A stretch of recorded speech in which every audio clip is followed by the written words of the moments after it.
ಡಿಸಿಗಳಿಗೆ ನಾವು ಸೂಚನೆ ಕೊಟ್ಟಿದ್ದೇವೆ. ಈ ಮೈಕ್ರೋ ಫೈನಾನ್ಸ್ ಕಂಪನಿಗಳದ್ದು ಏನು ಸಾಲ ವಸೂಲಾತಿ ಮಾಡುವಂತಹ ಸಂದರ್ಭದಲ್ಲಿ ಕೆಲವರು ಅತಿರೇಕದ ಕ್ರಮಗಳನ್ನ ಜರುಗಿಸ್ತಾ ಇದ್ದಾರೆ. ಅದನ್ನ ಕೂಡಲೇ ಈ ವಾರದಲ್ಲೇ ಡಿಸಿಗಳು ಮತ್ತು ಎಸ್ಪಿಗಳು ಕೂತ್ಕೊಂಡು ಆಯಾ ಜಿಲ್ಲೆಯಲ್ಲಿ ಯಾರ್ಯಾರು ಈ ಮೈಕ್ರೋ ಫೈನಾನ್ಸ್ ಕಂಪನಿಗಳು ಇದ್ದಾರೆ ಅವರ ಪ್ರತಿನಿಧಿಗಳನ್ನ ಈ ವಾರದಲ್ಲಿ ಸಭೆ ಕರೆದು RBI ಗೈಡ್ಲೈನ್ಸ್ ಏನಿದೆ ಸಾಲ ವಸೂಲಾತಿ ಮಾಡಲಿಕ್ಕೆ ಅದನ್ನ ಉಲ್ಲಂಘನೆ ಡಿಸಿ ಹಾಗೂ ಎಸ್ಪಿ ಇಬ್ರು ಸಹ ಮೈಕ್ರೋ ಫೈನಾನ್ಸ್ ಕಂಪನಿಗಳ ಪ್ರತಿನಿಧಿಗಳನ್ನ ಕರೆದು ಅವರಿಗೆ ಕಟ್ಟೆಚ್ಚರವನ್ನ ಕೊಡಬೇಕು.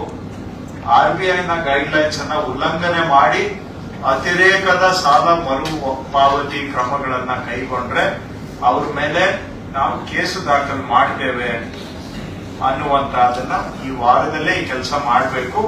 ಹಾಗೂ ಮುಖ್ಯಮಂತ್ರಿಗಳ ಸೂಚನೆ ಹಿನ್ನೆಲೆಯಲ್ಲಿ ಯಾರಾದ್ರೂ ಅತಿರೇಕದ ಸಾಲ ವಸೂಲಾತಿಯನ್ನ ಮಾಡಿದಲ್ಲಿ ಅವ್ರ ಮೇಲೆ ಕ್ರಮವನ್ನು ಕೈಗೊಳ್ಳಬೇಕು ಅನ್ನುವಂತ ಮುಖ್ಯಮಂತ್ರಿಗಳ ಸೂಚನೆಯನ್ನ ಸ್ಪಷ್ಟವಾಗಿ ಹೇಳಿದ್ದೇನೆ. ಈ ವಾರದಲ್ಲೇ ಈ ಸಭೆ ಆಗಬೇಕು ಅಂತಾನು ನಾನು ಹೇಳಿದ್ದೇನೆ. ಎರಡನೇದು ಅವರು ಯಥಾತಥವಾ ಸಾಲ ಕೊಡ್ತಾ ಇದ್ದಾರೆ. ಸಾಲ ಪಾಪ ಜನ ಕಷ್ಟಕ್ಕೆ ಬೇಕು ಅಂತೇಳಿ ಕೇಳ್ಕೊಂಡು ಬರ್ತಾರೆ. ಆದ್ರೆ ಇವರು ಅವ್ರಿಗೆ ಆ ಸಾಲ ತಗೊಳ್ಳೋ ಅಷ್ಟು ಸಾಮರ್ಥ್ಯ ಇದೆಯಾ, ಮರುಪಾವತಿ ಮಾಡುವ ಸಾಮರ್ಥ್ಯ ಇದೆಯಾ ಅನ್ನೋದನ್ನು ಕೂಡ ಲೆಕ್ಕ ನೋಡದೆ ಏನು ಸಾಲ ಕೊಡ್ತಾ ಇದ್ದಾರೆ. ಇದು ಕೂಡ ಸಮಸ್ಯೆಗೆ ಒಂದು ಮುಖ್ಯ ಕಾರಣ.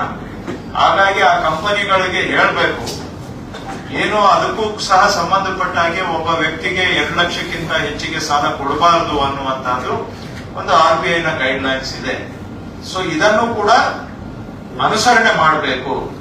ಯಥಾತಥವಾ ಸಾಲ ತಗೊಳ್ಳೋರಿದ್ದಾರೆ ಅಂತ ಹೇಳಿ ಕೊಟ್ಟು ಅವರನ್ನ ಸಾಲದ ಸುಳಿಗೆ ಸಿಕ್ಕಿಸಿ ಮರುಪಾವತಿ ಮಾಡೋದಕ್ಕೆ ಆಗದೆ ಅವರು ಕಷ್ಟ ಅನುಭವಿಸ್ಬೇಕು.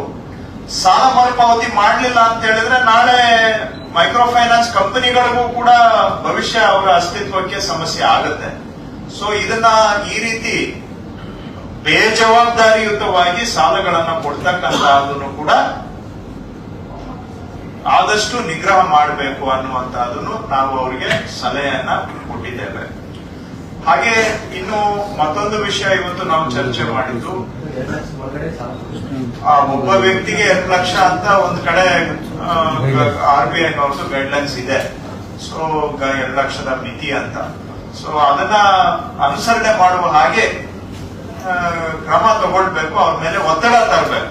ಇದರಲ್ಲಿ ಡಿಸಿಗಳಿಗೆ ಏನು ಸೆಂಟ್ರಲ್ ಗವರ್ಮೆಂಟ್ ಯಾವ್ದು ಪವರ್ಸ್ ಕೊಟ್ಟಿಲ್ಲ. ಆದ್ರೂ ಕೂಡ ನೀವು ಇದನ್ನೆಲ್ಲ ಫಾಲೋ ಮಾಡ್ಲಿಲ್ಲ ಅಂದ್ರೆ ನಾವು ಬೇರೆ ಕಾನೂನುಗಳ ಪ್ರಕಾರ ನಿಮ್ ಮೇಲೆ ಕ್ರಮ ತಗೊಳ್ಬೇಕಾಗತ್ತೆ ಅನ್ನುವಷ್ಟು ಎಚ್ಚರಿಕೆಯನ್ನ ಕೊಡ್ಬೇಕು. ಇದನ್ನೆಲ್ಲ ಉಲ್ಲಂಘನೆ ಮಾಡಿದಾಗ ಕೇಸ್ ಹಾಕಕ್ಕೆ ನಮ್ಗೇನು RBI ಪವರ್ಸ್ ಕೊಟ್ಟಿಲ್ಲ, ಸೆಂಟ್ರಲ್ ಗವರ್ಮೆಂಟ್ ಪವರ್ಸ್ ಕೊಟ್ಟಿಲ್ಲ ನಮ್ಗೆ. ಆದ್ರೂ ರಾಜ್ಯ ಸರ್ಕಾರ ನಾವು ಸುಮ್ಮನೆ ಕೂರ್ಲಿಕ್ಕೆ ಆಗೋದಿಲ್ಲ. ಇದೆಲ್ಲ ಅವ್ಯಾವಹತವಾಗಿ ನಡೆಯುವಾಗ RBI ಸೆಂಟ್ರಲ್ ಗವರ್ಮೆಂಟ್ ಏನು ಮಾಡ್ತಾ ಇಲ್ಲ ಅಂತ ಹೇಳಿ ಇದೇ ಸ್ಥಿತಿ ಮುಂದುವರಿಲಿಕ್ಕೆ ಬಿಟ್ರೆ ಇನ್ನ ನಾಳೆ ದೊಡ್ಡ ಅನಾಹುತ ಆಗುತ್ತೆ. ನಾಳೆ ಒಂದೇ ಬಾರಿಗೆ ಇದೆಲ್ಲ ಈಗ ಸಾಲ ಮರುಪಾವತಿ ನಿಂತೋದ್ರೆ ಮೈಕ್ರೋ ಫೈನಾನ್ಸ್ ಕಂಪನಿಗಳು ಕೊಲ್ಯಾಪ್ಸ್ ಆಗ್ತವೆ. ಸೊ ಹಾಗಾಗಿ ಇವೆಲ್ಲ ಪರಿಣಾಮಗಳು ಜನಕ್ಕೂ ಇದೆ, ಮೈಕ್ರೋ ಫೈನಾನ್ಸ್ ಕಂಪನಿಗೂ ಇದೆ. ಇರೋದ್ರಿಂದ ನಾವು ಮಧ್ಯಪ್ರವೇಶ ಮಾಡಿ ಸ್ವಲ್ಪ ನಾವು ನಮ್ಮ ರಾಜ್ಯ ಸರ್ಕಾರಕ್ಕೆ ಪ್ರದತ್ತವಾದಂತಹ ಬೇರೆ ಬೇರೆ ಅಧಿಕಾರಿಗಳನ್ನ ಚಲಾವಣೆ ಮಾಡಿ ಇದನ್ನ ಸ್ವಲ್ಪ ರಿಸ್ಟ್ರೈನ್ ಮಾಡಬೇಕು ಅಂತ ನಾನು ಎಲ್ಲ ಡಿಸಿಗಳಿಗೆ ಸೂಚನೆಯನ್ನ ಕೊಟ್ಟಿದ್ದೇವೆ.